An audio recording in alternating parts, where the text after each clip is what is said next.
উনি কেন কাঁদছে জানেন? আজ একটা বছর উনি জানেনই না ওনার সন্তানের কবর কোনটা। গত বছর 18ই জুলাই ওনার ছেলে মোহাম্মদ সোহেল রানা আন্দোলনে যে নিখোঁজ হন।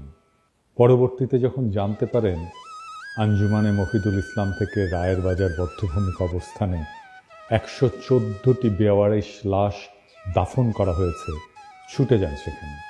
ছবিগুলো একে একে দেখেন এবং পেয়ে যান নিজের বুকের মানিকের ছবি। কিন্তু জানেনই না সেই অজানা 114 কবরের মাঝে কোনটা তার সন্তানের।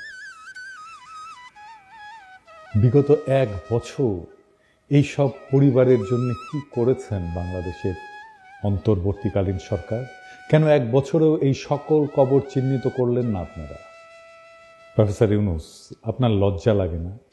আপনার সময় হয় একবার না দুইবার সোহেল তাজ আর তার পরিবারের সাথে দেখা করার, কিন্তু আপনার সময় হয় না শহীদদের কবর আইডেন্টিফাই করার মতো রিসোর্স মোবিলাইজ করার। শতাধিক কবরের কোনটা কার কবর এটা আইডেন্টিফাই করা কি খুব জটিল কাজ? তারপরেও এটা পারেন না আপনারা, অথচ পুরো রাষ্ট্রটাই তার সব রিসোর্স আপনাদের দিয়ে রাখা হয়েছে। এই মায়ের অভিশাপ আপনাদের উপরে পড়ুক, আপনাদের উপরে, আপনাদের অথর্ব উপদেষ্টা মণ্ডলীর উপরে খোদার লানত পড়ুক।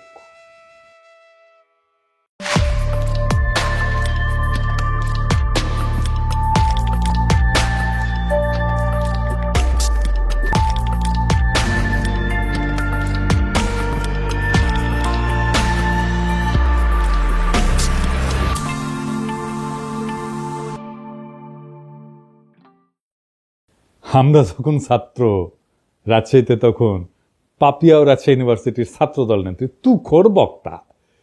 পাপিয়া তখন ক্রেজ আর কি। পাপিয়া আসবে, বক্তৃতা দিবে, শুনলে পাবলিক ঝাইপে পড়ে। আমিও খালি শুনি পাপিয়া নামে এক নেত্রী আছে, হেভি বক্তি মাঝারে। এ তো শোনা হয়নি কখনো। তো এর মধ্যে পলিটেকনিকে ইলেকশন হবে, আমি কাজ করতেছি দিন রাত, এটি আমাদের ক্যান্ডিডেট আছে, ভালো ক্যান্ডিডেট জিতবে আমরা জানি। হেভি গরম পড়িছে, রাজশাহীর গরম তো জানেন, চান্দি ফাটানো গরম। তো পাপিয়া আসিছে প্যানেল পরিচিতি অনুষ্ঠানে, গরমে ত্রাহি ত্রাহি অবস্থা। তো পাপিয়া বক্তৃতা দিতেছে ওই প্যানেল পরিচিতি। ছাত্রদল এই নির্বাচনে জিতবে, সেদিন ওরা যে কান্না করবে, সেই কান্নার পানিতে যে বন্যা হবে, সেই বন্যার পানিতে আমরা সাঁতার কেটে কেটে উল্লাস করব। ওই যে গরম, ওই গরমের চাইতেও বেশি গরম নিয়ে আমরা বিজয়ী হব। এর মানে কি? সেই দিন বাগে খেয়েছে, তারপরে 36টা বসন্ত পার হয়ে গেছে, তাও গরমের চাইতে বেশি গরম। এই কথার মানে বুঝি নাই। আপনারা বুঝিছেন? হ্যাঁ, বুঝেন নাই? এই জন্যই কবি পুলক বন্দ্যোপাধ্যায় লিখেছিল, তুমি কি যে বলো বুঝি না, তোমার মুখের পানে চাহিলে আমি কিছু শুনি না। তুমি কি যে বলো বুঝি না। আল্লাহর কি অসীম কুদরত। কিছুদিন আগে এই গরমের উপরে থাকা কথাটার মানে বুঝেছি। এটা নাটকের ক্লিপ দেখে আপনারাও শুনেন। এই যে এটা আমার চেহারা ছবি মাশাআল্লাহ ভালো। তো যাই হোক, ক্যাবলা কোন দিকে? ক্যাবলা কি? আরে পশ্চিম। এদিকে। এইরকম টেলিভিশন দেখিনি, টেলিভিশনটা একটু ছাড়া তো। এটা টেলিভিশন না। তাহলে এটা কি? এটা জানার আপনার দরকার নাই, গরম লাগলে খবর দিন। আমি তো গরমের উপরে সব সময় আছি। হ্যাঁ, পাপিয়া এখনো গরমের উপরেই আছে, বুঝছাও? তো ইলেকশনে ছাত্রদল জিতে নাই, ছাত্র ইউনিয়ন জিতেছিল। তো ভিপি সহ কয়েকটা আসনে। এখন কইতে পারেন এই হারমোনিয়াম পার্টি ছাত্র ইউনিয়নে আবার জিতেছিল ভিপি ইলেকশনে। ওই সময় মানে 90-এর ছাত্র ইউনিয়ন আলাদা ছিল। ওই সময় রাজশাহী কলেজে ছাত্র ইউনিয়নের ভিপি, পলিটেকনিকে ছাত্র ইউনিয়নের ভিপি, বিআইটিতে ছাত্র ইউনিয়নের জিএস, আর রাজশাহী মেডিকেল কলেজে ছাত্র ইউনিয়নের জিএস তো আমি ছিলাম। তো যাই হোক, পাপিয়া আবার বিএনপি হারানোর কোশিশ করিচ্ছে। দেখেন প্রবাসীদের ভোট নিয়ে কি বলে। থেকে এসে কেউ যদি মেম্বার হয় সেটাকেই মানতে চায় না। আবার প্রবাসী ভোটাররা রেমিটেন্স দেয়, তো তাদের পরিবারের জন্য তারা টাকা পাঠায়, তাদের পরিবার ভিটামাটি বিক্রি করে ছেলেকে বিদেশ পাঠায়। তো সে তার দায়িত্ব আছে তার পরিবারকে টাকা পাঠানোর। তার জন্য বাংলাদেশের রাজনীতিতে অংশ দিতে হবে, ভোটার বানাতে হবে। কে বলছে? বাংলাদেশের সুখ দুঃখ একটা নিরাপদ জায়গা থেকে তারা প্রতিবাদ করে। আমাদের মতো রংপানি থেকে, রিমান্ড থেকে, লোহার রড থেকে থেতলা করা, আর পুলিশ পিটানি, আর দিনের পর দিন 40 দিন 50 দিন থানা ও থানা করে বেঞ্চের উপর বসায় রেখে রিমান্ড কার্যকর করা, এগুলো কি প্রবাসী ভোটাররা কখনো তারা কি ভুক্তভোগী? তো ভুক্তভোগী না তো ভোটার ভুক্তভোগী হতে যাবে কেন? ভোটের অংশটা হতে যাবে কেন? এগুলো মাঠ থেকে কি সুপারিশ আসে এটা আগে বুঝতে হবে। বিএনপির রিজভী ভাই কইছিলেন আওয়ামী লীগে কি একটা ভদ্রলোক নাই, কিন্তু রিজভী ভাই এরকম মূর্খ আর উন্মাদকে কেন দলে রাখিছেন?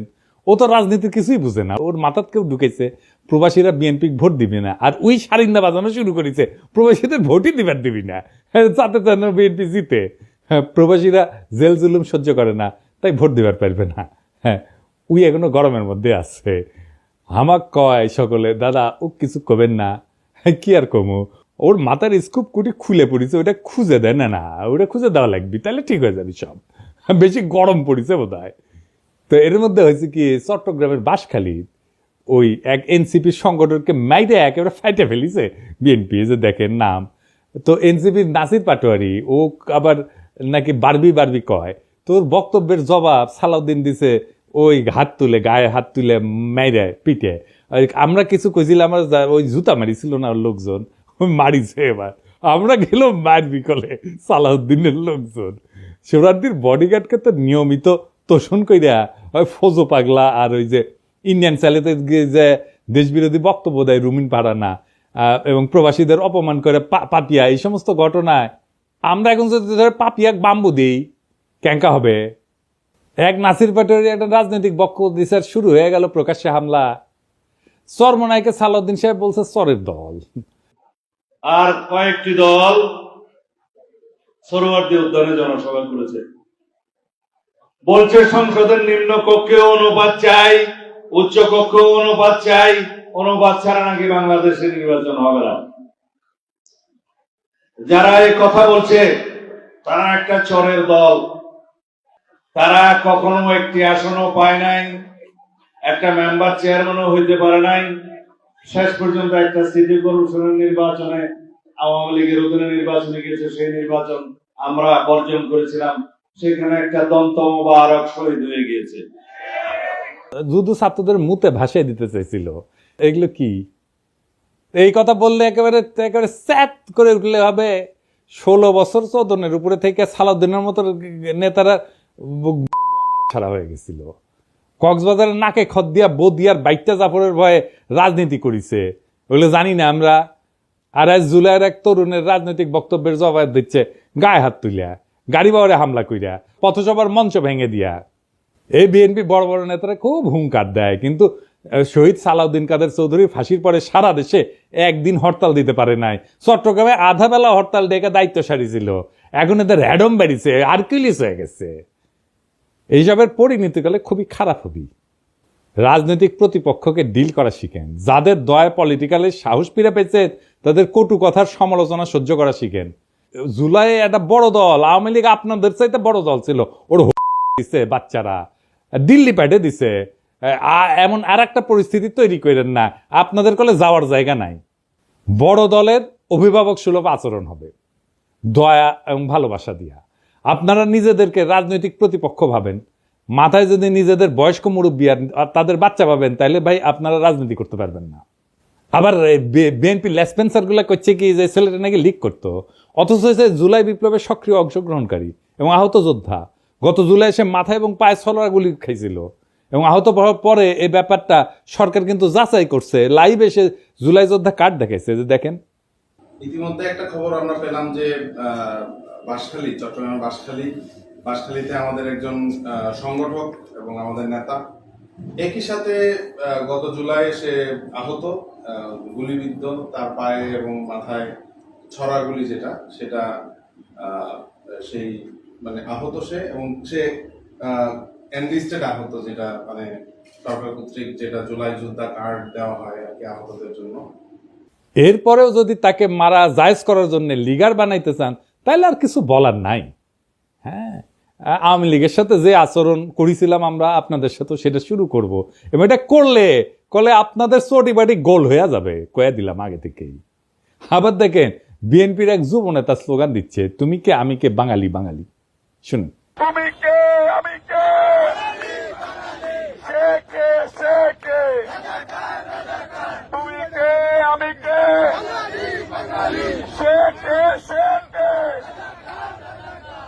বিএনপির আদর্শ হইতেছে বাংলাদেশি জাতীয়তাবাদ। বাঙালি জাতীয়তাবাদকে পরাজিত করে বাংলাদেশি জাতীয়তাবাদের প্রবক্তা ছিলেন শহীদ জিয়া, এবং এটা শহীদ জিয়ার অরিজিনাল আইডিয়া, কেউ কয়া দেয়নি। শহীদ জিয়ার রাজনীতিকে এরা কব্বর দিয়ে দিল। এরা বিএনপিকে আওয়ামী লীগ বানায় ফেলতেছে। সাব্বাস বাঘের বাচ্চা। ওই ভাবিচ্ছে যে এই কইরা লীগের ভোটগুলো টানবি, কিন্তু ওর যে নিজের ভোটগুলো জয় বাংলা হয়ে যাবে সেই খবর আর নাই। তো এই নয়ন সম্পর্কে শোনা যায় নাকি প্রচুর চাঁদাবাজি করিচ্ছে, জানি না। নয়ন, তুমি কিছু মাইন্ড করো না, শুনিচ্ছি আর কি, সত্য মিথ্যা জানি না। তবে নয়নের কাছেও এই অনুসন্ধানী সাংবাদিক ওই চান্দা চাইছিল, এটা নয়ন নিজেই কইছে, শুনেন। উনি তো সেনাবাহিনীর মানে বহিষ্কৃত কর্মকর্তা, উনি সেনাবাহিনীতে চুরি করেছে, উনি মাদক এডিক্টেড, যে কারণে ওনার চাকরি চলে গিয়েছে। উনি তো আমার কাছে চাঁদা চাইছে, আমার কাছে লোক পাঠাইছে চাঁদার জন্য। ভাই নয়ন, তুমি ওরা গুরু মানো, তুমি ওরা গুরু মানো। তোমার কয় চান্দা, তোমার কাছে যদি চান্দা চায় তাহলে কি অবস্থা চিন্তা করো। যাই হোক, গতকাল জামাত মহাসমাবেশ করেছে। তো এই সমাবেশের তাৎপর্য কি? মেলাজন মেলা হিসাবপত্র দিচ্ছে। আমি হিসাব নিয়ে পরে আসিছি, পরে একটা এপিসোড করবো নি যদি টাইম পাই। আসেন এমনি সমাবেশের তাৎপর্যটা বুঝে দেখি। তো ওই গতকালকে ওই যে বাঙালি জাতীয়তাবাদ এবং জয় বাংলার লোকেরা, এদের কিন্তু গভীর বেদনার দিন ছিল। তারা মুখে কিছু কয় নাই, কিন্তু আমি জানি তাদের হৃদয়ের ভিতরটা থমথম করেছিল। এবং অনেকের জন্যেই, যারা 1971-কে মুক্তিযুদ্ধকে এখনো অন করে, তাদের জন্য একটু অস্বস্তিকর দিনটা। কেন জানেন? যে ঢাকার রেসকোর্স, ওইখানে জামাতে ইসলামী সভা করছে, যেখানে 7ই মার্চে শেখ মুজিব সোহরাওয়ার্দীর বডিগার্ড ভাষণ দিছিল, ওইটা কিন্তু তাহলে একটা নিছক সমাবেশ থাকে না। এইটা একটা রূপক অর্থে পুনর্দখল হয়ে যায়, নীরব পুনর্দখল, সাইলেন্ট রিক্লেমেশন হয়ে যায় জামাতের পক্ষ থেকে। তো সেই 7ই মার্চে যে শেখ মুজিব ওইখানে ভাষণ দিছিল, ওই দিন শেখ মুজিব কেবল একজন নেতা ছিল না, সে ছিল একটা জনরায়ের প্রতীক। বাঙালি মুসলমান নিজেদের প্রয়োজনে ভোট দিয়া তারে মুজিব বানাইছিল, নেতা বানাইছিল। এভাবেই কিন্তু নেতা বানায়, নেতা তৈরি হয় না, নেতা বানায়, জনগণ বানায়। যদি মৌলানা ভাসানী 70-এর নির্বাচনে অংশ নিতেন তাহলে ইতিহাস হয়তো অন্যরকম হইতো। মুজিবের জায়গায় রেসকোর্সে দাঁড়াইতেন ভাসানী। তার মানে রেসকোর্স ময়দানের প্রতিটি জমায়েত, প্রত্যেকটা উচ্চারিত শব্দ 71 সালের এক নীরব হিসাব, 71 সালের একটা হিসাব নিকাশকে কিন্তু ছুঁয়ে যায়। এই জায়গাটা কেবল জয় বাংলার না, বরং বাংলাদেশি আত্মপরিচয়েরও প্রতীক। কিন্তু 1976 সালে 7ই মার্চে ওইখানে জামায়াতের সমর্থকরা পাকিস্তান জিন্দাবাদ স্লোগান দিয়েছিল, কনফেডারেশনের দাবি তুলেছিল। তখনও কিন্তু জামাত আনুষ্ঠানিকভাবে দল হিসেবে আত্মপ্রকাশ করেনি বাংলাদেশে। এই ঘটনার ভিতরে নিহিত আছে বাংলাদেশপন্থী নাগরিকের জন্য কিছুটা হলো বেদনার, এমনকি অপরাধ বোধের কারণ কিন্তু আছে। কিন্তু কাকে দোষ দিবেন? এই আত্মধ্বংসী বাস্তবতার জন্য দায়ী শেখ মুজিব নিজে এবং তার কন্যা শেখ হাসিনা।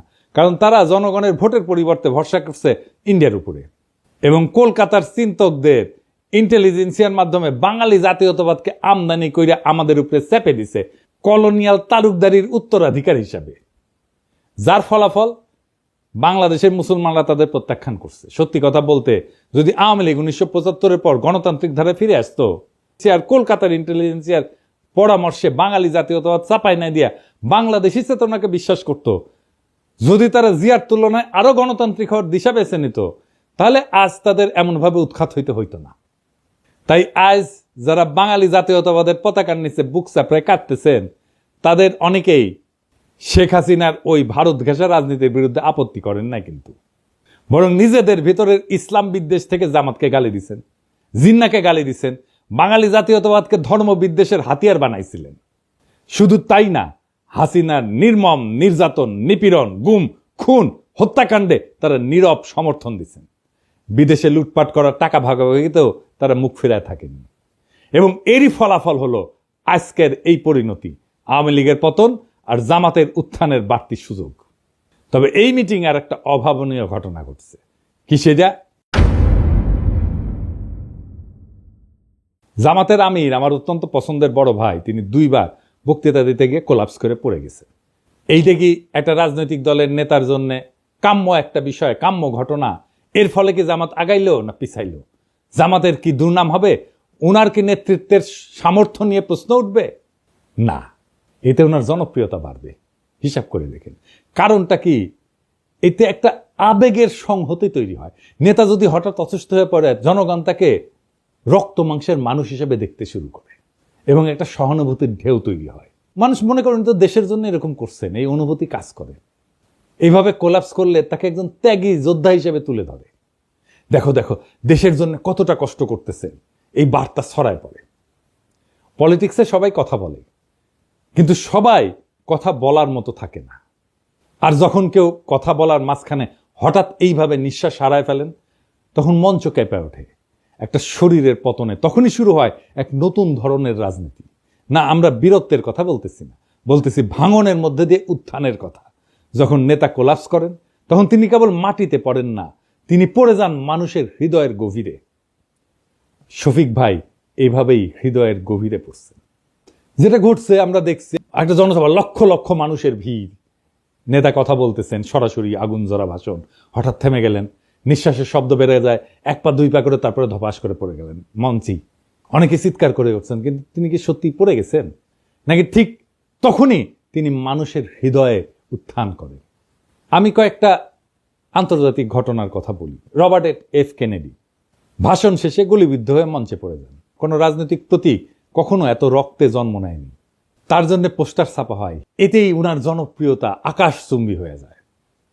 রাজনীতি মানে কিন্তু পারফেকশন না। মানুষ চায় একজন তার মতো একজন মানুষ, তার মতো একজন ভাঙা নেতা, যে তার মতো কষ্ট পায়, যে তার মতো কাঁদে, যে তার মতোই ভালনারেবল। এটাই হিরোইক সাফারিং এফেক্ট। নেতা যদি ভোগে, জনগণ তাকে ভালোবাসে। ফরাসি চিন্তাবিদ জালুক ন্যান্সি উনি বলছিলেন, যে শরীর কষ্ট করে সেই সত্য বয়ে আনে। আর জর্জিও আগাম্বেন উনি বলছিলেন, the moment the sovereign body collapses, the political soul rises. তাহলে প্রশ্ন দাঁড়ায়, নেতা যখন পড়ে যায় তখন কি উঠে আসে? উঠে আসে ক্ষমতার নতুন ভাষা। ভাঙন থেকে উঠে আসে এক নতুন প্রতীক, যেখানে নেতা আর কেবল মানুষ না, তিনি হয়ে ওঠেন সিনেমার মতো সাহসের স্থাপত্য, বীরত্বের প্রতীক, আস্থার জায়গা, ভরসার জায়গা, এবং মানুষ কানেক্ট করতে পারে তার সাথে। নেতৃত্ব সবসময় ভাষণের মধ্যে থাকে না, এইভাবে পতনের মধ্যেও থাকে। তাই এটা সিম্বলিক ব্রেকডাউন। ফরাসি দার্শনিক রোলা বার্ট বলছিলেন যে মৃত্যুর কাছাকাছি যাওয়ার প্রত্যেকটা মুহূর্তই একটা রাজনৈতিক পুনর্জন্মের আভাস দেয়। নেতা যখন কোলাপস করে, তখন মানুষ বোঝে এই লোক নিজের চেয়েও বড় কিছুতে বিশ্বাস করে। আর এখানেই আসে এক গভীর থিওরি, যেটা আগে বলছি, হিরোইক সাফারিং এফেক্ট। নেতা যখন কষ্টে পড়ে, তার প্রতি সহানুভূতি বাড়ে, আর সহানুভূতির সাথে আসে বিশ্বাস। বিশ্বাস থেকে তৈরি হয় কারিশমা।